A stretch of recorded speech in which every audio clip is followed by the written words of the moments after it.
میرے پاس آپ لوگوں سے بہتر کہنے کو کچھ نہیں ہے. میں فقط ایک دو اعترافات کروں گی. میں آپ سب کے سامنے یہ اعتراف کرنا چاہتی ہوں کہ اشفاق احمد میری چادر بھی تھے اور چار دیواری بھی.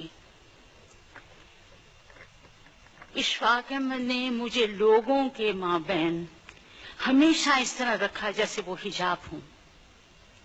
انہوں نے میرے رشتہ داروں کے ساتھ مجھے ایسے مابین رکھا کہ شرم و حیا دونوں طرفین کی قائم رہے. دوستوں میں اور بہی خواہوں کے درمیان جب میں ہوتی وہ درمیان میں ایک ریشمی پردہ بن جاتی. اشفاق احمد کے جانے کے بعد مجھے کئی باتیں سمجھ آئی ہیں. اب میرے سامنے ہٹو بچو کہتا ہوا، ہوشیار بادب باملیزہ کہتا ہوا 2.5 قدم آگے چلنے والا آدمی نہیں ہے. اب میں ٹھوکر کھا جاؤں، گر جاؤں، کسی کے کندھے سے بھٹ جاؤں، وہ شخص نہیں ہے جو میرے لیے سڑک پر آگے چلتا تھا اور مجھے بچاتا جاتا تھا. وہ شخص موجود نہیں. آج مجھے پتا چل گیا ہے جب میرے گھر پہ ٹیکس کے کاغذات آتے ہیں، کبھی کبھی کو وارنٹ اور سمن بھی آ جاتا ہے قانونی قسم کا. پھر میرے پاس وہ بل آ جاتے ہیں جو بجلی کے زائد بل ہوتے ہیں. پھر وہ میرے پاس وہ منی آرڈر بھی آ جاتے ہیں جن کے نیچے لکھا ہوتا ہے اشفاق احمد. مجھے پتہ نہیں منی آرڈر کیا ہوتا ہے. میں پیئنگ ان سلپس نہیں جانتی، میں چیک لکھنا نہیں جانتی.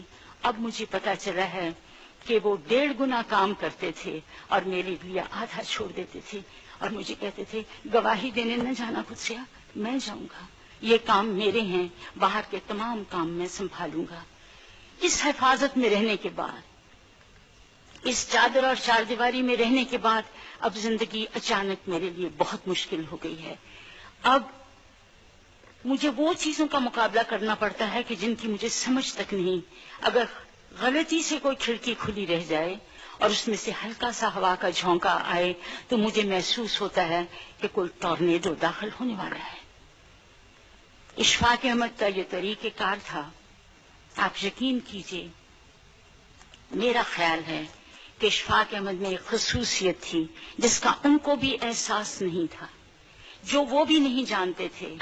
وہ ان کی موروثی اور پشتنی غیرت تھی، ایسا حجاب جو غیرت مند لوگ کرتے ہیں. لیکن یقین کیجئے اشفاق احمد کو اپنی خوبی کا علم نہیں تھا. اپنے دوستوں کے درمیان اور ان کے درمیان کبھی ایسی باتیں نہیں ہوئیں جو اندر کی باتیں ہوتی ہیں.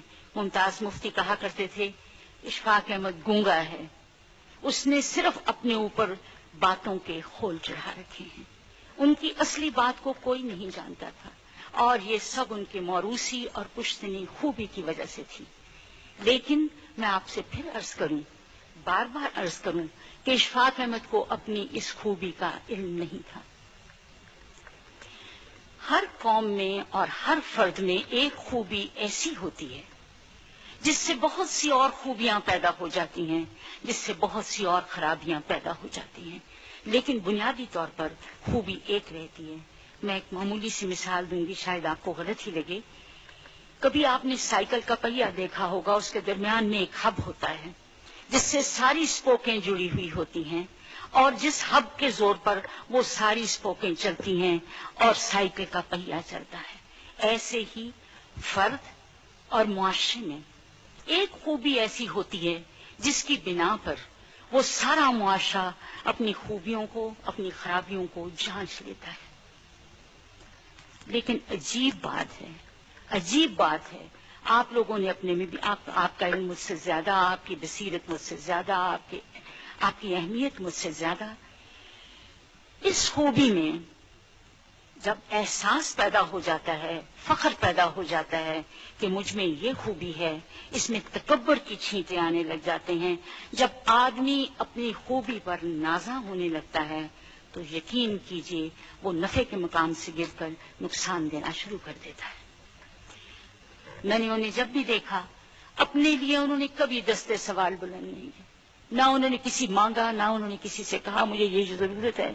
میں نے ان کو بارہا دیکھا کہ ان پہ اتنی تکلیفیں آئیں، لیکن اس کے ساتھ ہی اگر کبھی انہیں کوئی چھوٹی سی تکلیف کسی اور شخص کی ملی تو انہوں نے کاسہ گدائی اٹھا لیا اور باہر دفتروں کے باہر بیٹھے رہے کہ اس آدمی کا کام کرا دوں. لوگوں کا بھرم قائم کرنے کے لیے، ان کی عزت نفس رکھنے کے لیے انہوں نے سفارشیں کی، لوگوں کے گھر گئے، مانگا، بھیک مانگی، لیکن اپنے لیے انہوں نے دستے سوال کبھی بلند نہیں کیا۔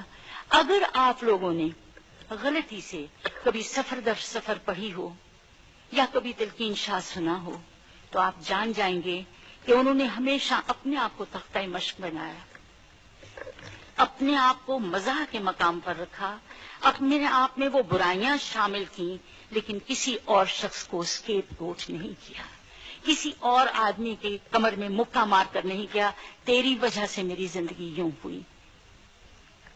بتائیے ایسے انسان کو کیا اپنی خوبی پر کبھی بھی ہو سکتا تھا؟ لیکن میں جانتی ہوں وہ بے حد غیرت مند آدمی تھا، اور اس میں ایک ہی خوبی تھی، وہ غیرت تھی، جو اس کا ماروثی اور کشتنے کا سبب تھا۔ یاد رکھیے ایسے لوگ گلی گلی کہاں، ایسے لوگ ہر عہد میں اور ہر پود کی قسمت میں کہاں، اور مجھ جیسی بھاگوان عورت بھی کہاں جس کی چادر اور چار دیواری اس کا شوہر۔